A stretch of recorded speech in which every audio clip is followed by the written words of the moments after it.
Hey, this is Kimberlea, and Yoga Snack is our bite-sized podcast where Robbie and I serve up nourishing discussions on yoga, astrology, nourishment, and mindset. We mix wisdom with personal experiences to serve up quick, insightful conversations that nourish your practice and add flavor to your daily life. Ready for a quick bite of wisdom? Let's dig in.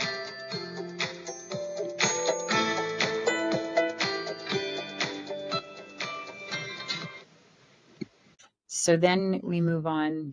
What is next? Libra. The scales of balance. Libra's an air sign. That's anyone who's born September 23rd through October 22nd. So always looking for balance, equal partnerships of harmony and justice. You think of the scales of justice, that's the image. So Libra is an interesting character because Libra's very intellectual, very charming, and cunning is a word that I'll use for Libra. Okay. Libra always is that air because it's quick. Yes, exactly. Always seeking that equilibrium. The scales are always at play, which can lead to then the toxic representation or manifestation of that is indecisiveness. Kind of the same. There's a parallel with that Gemini, the air sign, is just always struggling to nail down where they want to be on that decision. People pleasing is a big thing with Libra. Again, to their own detriment. Sacrificing their own needs and for the sake of pleasing others. And a little bit of that superficiality that Gemini had. That surface level, always concerned with appearances, things like that. I have a daughter who's on the cusp. She's like Virgo, Libra. I'm pretty sure she's more Libra, but they're charming and they're sweet. And I think there's like sometimes I say magnetism when I talk about Leo, but I think there's a gravitational pull towards Libras because they're trying to find that balance in all things and use that fairness, right? Even because life's unfair and we can't be perfect about it, but for someone to strive to be as fair as possible, I think that's really nourishing, and we all maybe have that gravitation towards that, and it's sort of charming and feels good. Yeah. I'm a Libra moon without getting too what that exactly means, but Libra also hits home a bit for me. I'm a Gemini moon. Okay. Yeah. So both with the air signs and the moon. Yeah. And then I'm double fire. We'll get there. It's coming. Well, what's next? So we got Scorpio. The scorpion is the image.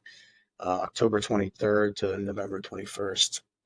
Scorpio is a water sign. I always kind of consider Scorpio a fire sign. You think of like that poisonous tail whip, and that feels very fiery. Yeah.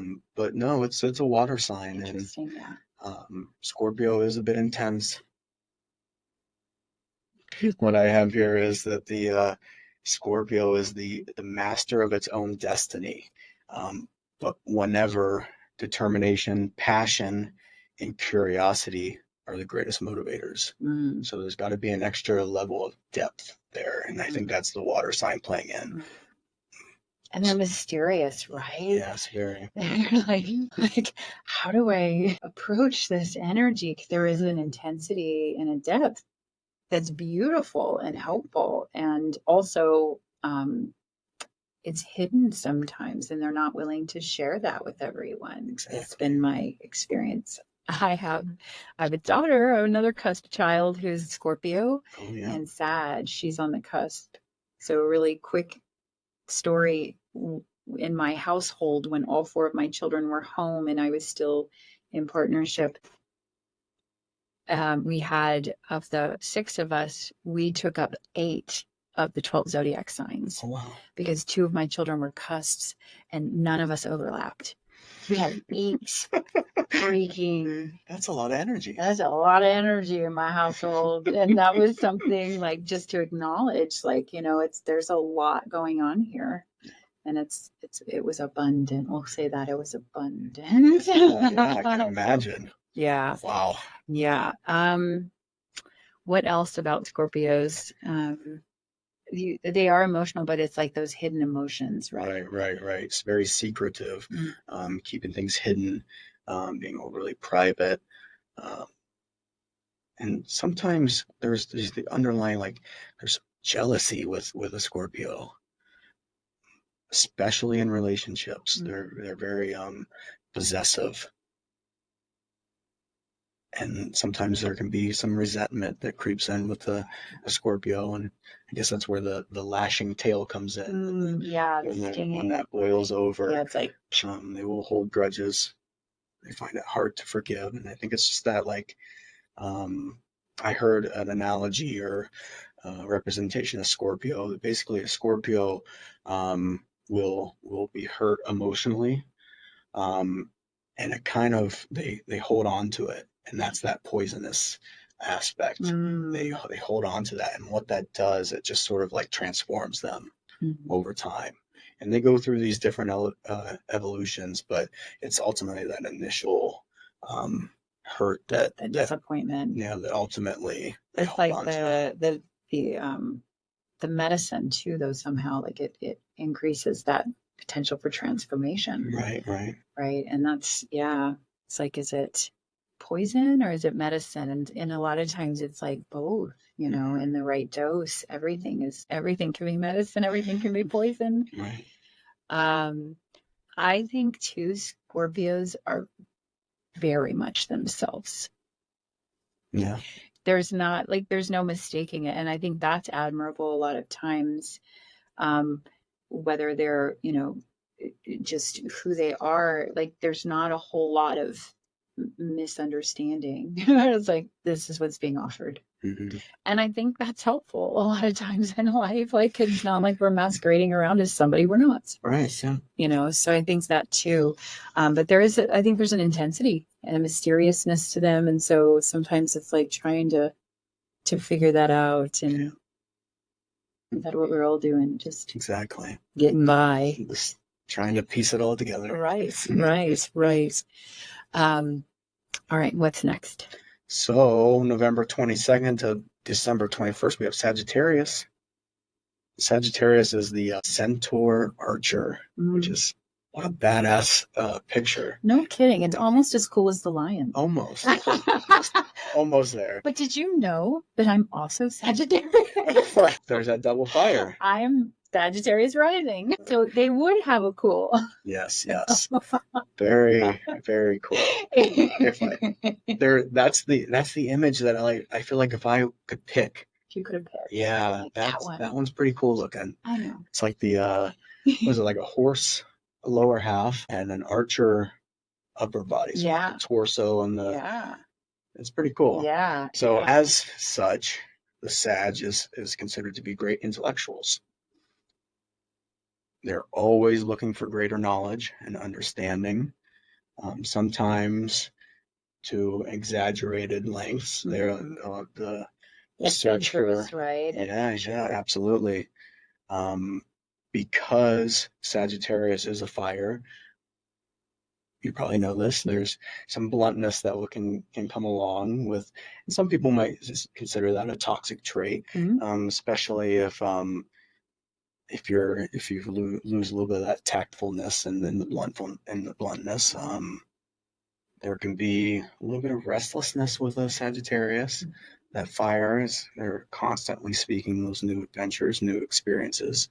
Can get bored easily. Is this resonating? I have another really good friend who's a Sagittarius, like, sun, and like, we just like get into trouble together. That makes sense. And we, well, maybe. No, but it's like we both have sort of this restlessness, like, let's go see the world, let's go travel, let's go do things and create and make stuff and and like see what there is to to get into in this lifetime. And it's kind of nice to have a partner in crime like that sometimes, but definitely that impulsiveness can get us into trouble. But I think there's like this like, I love the world, and that's sort of what she has too. It's like this this loving of the fact that there's so much possible. Yeah. And it comes from that. It's not always coming from that place of like needing to distract ourselves, but it's like needing to really get into things in the world and see what it's like to really be here and to soak up all of those possibilities. Yeah. And that's not very grounded, is it? Well, I'd say Sagittarius is the most grounded of all the fire signs. So if you think of like Aries as the beginning part of the fire, it flames up. It's very hot. Leo is that sustained fire. You mean it's right in the middle? It's right in the middle. If it were perfection, it would. Yeah, it's the balanced fire. You're not flaming out with the Leo. But Sagittarius is this like so I think of like someone viewing a bonfire from a distance.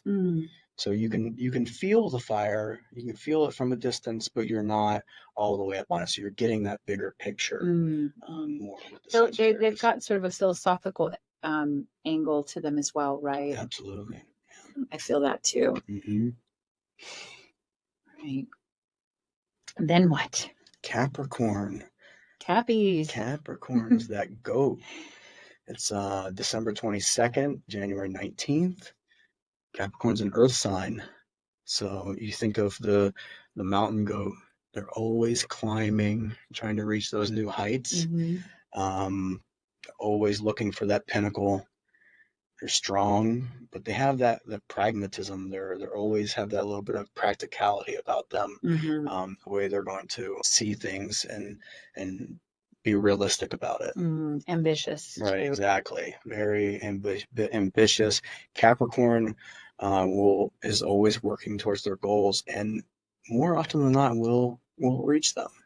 Capricorn's very determined, industrious. So they're able to use what's around them to reach those goals. Efficiency and organization are strong traits with the Cap. My partner is a Capricorn moon, and so she brings that to the table. She brings the organization, keeping things. Bless those Capricorns. Right, exactly. I'm telling you. Yeah. Bless you all. So toxic traits. They can be a bit stubborn. That. Kind of that same image of the ram, I bring that to the goat. Just that like, no, I'm gonna do it my way. And there's like a patience, right? Like that they're just gonna keep plugging at it. They're gonna keep coming at. They're gonna keep plugging away. Where some of us might be like changing course with that. That I'm sure that's helpful, but also it could be unhelpful because maybe that's not the project you're supposed to be working on, right? Sure. And so I'm sure that discernment sometimes has to be flexed a bit more. Right, yeah. So that they know like that this is the direction that's most for them. Yeah, they're probably okay leaders.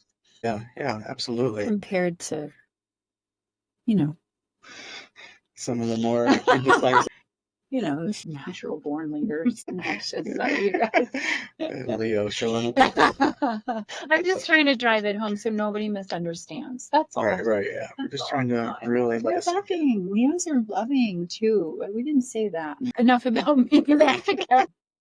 Oh, really quickly, my son is a Capricorn. Okay. I have 3 daughters and a son, and he's my Capricorn. And I was always a little confused about that because I didn't quite see some of these traits. But now that he's older, and he's developing his own professional life and stuff, I see some of this coming through, and it's really interesting because I'm like, maybe he was not going to be a Capricorn, and it doesn't mean we're going to reduce people and put them in a box, but you're always just kind of on the lookout to have your I don't know, something verified around that. And it's funny because it's like it took patience for those traits to actually come out, and that over time, because there's not that quick rush, which is like my tendency. I'm like, let's go.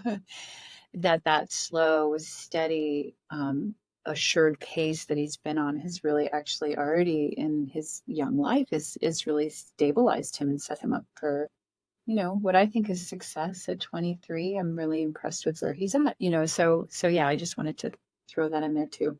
Yeah, those Capricorns, they go for it. Once they identify it, Yeah. Once they have that path, they're like that way, and keep going that way. Yeah. So, all right, what's next? Aquarius. Aquarius is the water bearer.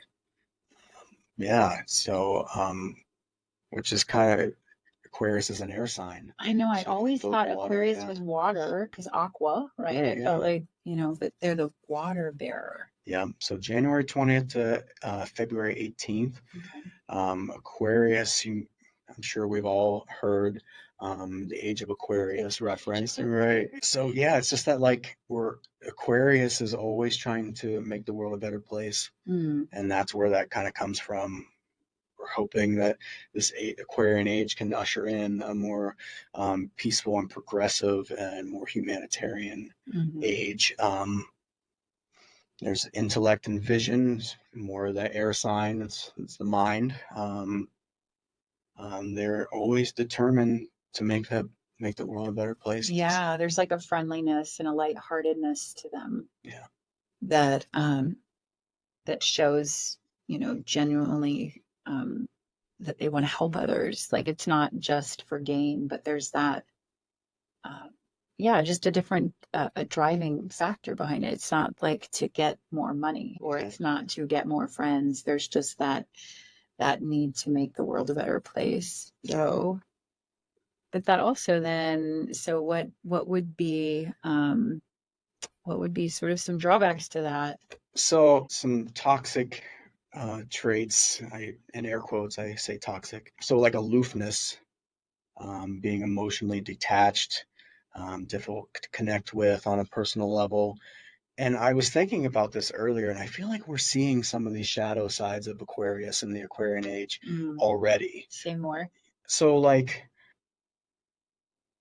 I just feel like there's this that detachedness and difficult to connect with on a personal level. I notice that when I move through the world. I feel like there's that underlying energy in at least Boulder County, where it's just to pull people back to earth. Yeah, to get them to where they recognize that they're moving through the world with other people. And with that, there's unpredictability is another one.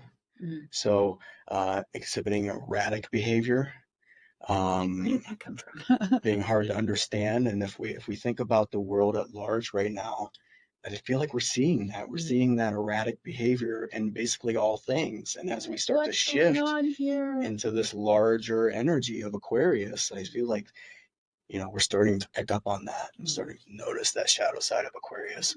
And with that, there's stubbornness. So holding very rigid beliefs. And they're the medicine too. Isn't that interesting? Yeah. Yeah, it's like it's the medicine. Humanitarians unite. Right. So interesting. Yeah. So interesting. Well, we don't want to forget, there's one more, right? maybe the best sign of them all. Okay, we're gonna finish strong. We're gonna tell you why. Okay. I'm gonna tell you why. Pisces is the fish. Pisces, February 19th through March 20th. So I'm right at the very end of Pisces season. Okay. March 16th is mine. So like we touched on earlier, water sign for Pisces. Yeah. The fish swimming through the waters. And are there two fish? There are two fish. Do you know what the meaning is for that? Is that just to create movement? I'm assuming for me, I think it's a little bit of that like Gemini energy. Like we're always seeing both sides of the same coin. I feel at least that's the way it shows up for me. In my opinion, Pisces is very charitable, compassionate. Pisces has this imagination that is able to, if we draw back that image of the water, when others are going through hard times, we're able to use our imagination to sort of try to break them out of that hard time. So we're able to just almost. innovate. Yeah, Yeah. think of how can we get each other out of this pickle that we're in. So that imagination is huge. Yeah, yeah. And creativity. Creativity, that second chakra stuff. And there's probably got to be some sort of intuitive component as well, like you Absolutely have access to that intuitive nature. Right. But the Pisces really needs to spend alone time to tap into that intuition. It takes a lot of introspection to be able to tap into that intuition, and that is what ultimately guides us and points us in the direction of how we're going to move in the world. Is ultimately through taking some alone time, and that's tough sometimes because our world is not really built for that. It's kind of built for go, go, go, and to shut it down sometimes and spend time alone is not always easy. Yeah, and how beautiful, right, to know that about yourself. And then you have to decide, are you going to prioritize that, right? Or are you going to find a way to create that quiet space and that time alone, even if it's just a really small, like 5 or 10 minute window of just like turning inwards and having that peace so that you can actually be your best self instead of just grinding all the time. And like that's sort of what I want by talking about astrology. Like that's really what I want. It's not to reduce you into a sign. I mean, this may not apply to you. You may not identify with any of this. You might. And it's like for us to study ourselves and to know ourselves, and then only we can really know what's happening inside of ourselves, but we have to be paying attention. Right. And sometimes if we have these little guideposts and these, frameworks around all of it, then we can like say, well, yes, or we can say no, or we can say kind of. And if when we identify with something and we see that in a way, it's not to like stop us from it still expanding as a human. It's actually to give us permission to own who we are, but to stay open to possibility of who we can become. Yeah, for sure. Yeah. So I think too, Pisces are really compassionate and peaceful people. So we need you in the world, just like we need big fire. That's right. Yeah. That big cat energy. That's right. We need to have some peace, and we gotta, and that's the thing. I'm always coming back to food. I'm going to bring food into this. We're like these ingredients, right? And when we like, whether it's earth or fire or air or water, it's like when we start to understand what the ingredients are that make us up, we can sort of understand ourselves and create more balance. But also then we can appreciate these differences in other people, and that we stop trying to change everybody. And we start allowing people to be who they are. And to move through the world in a way that they are, and to appreciate and find beauty. And it doesn't mean that we don't have boundaries and we're not going to let people mistreat us. And, that's not what I'm saying, but it's like, can we stop expecting everybody to be like who we are? Right. Because how boring that would be. Exactly. Like I have friends in all of the different signs, and they bring a different texture and interest and flavor into my life, and I think that's what I want with this astrology piece in our podcast, is just to really, talk about ways it is to be human, how we are organized, and yeah. So thank you, Robbie. Thanks for sharing your sun sign information with us. We'll do some more stuff on astrology. But I really thank everybody for coming and listening and enjoying. And I'd like to know what your sign is, if you and if you identified with something, or if you want to call horseshit on something, right? Like bullshit. This is the way I live and it's so interesting because we want to have these, conversations, and just to keep conversations going, and to encourage you to know yourself more fully. So. All right. That's a wrap. Yes. Yeah. Thank you for joining us on Yoga Snack. And we will see you, hear you, or no, you'll hear us next week. And thank you all for coming. Tell us what your signs are. Comment, like, subscribe, share. Tell us what you want to know more about. And we will be back next week. Thank you all. Bye. That wraps up our journey through the sun signs. We hope you enjoy discovering the unique energy of each sign. Next week, we're switching up the menu. Get ready to chew on how mental resistance can be like a tough nut to crack in both the body and the mind. It's going to be a rich discussion you won't want to miss. See you next time.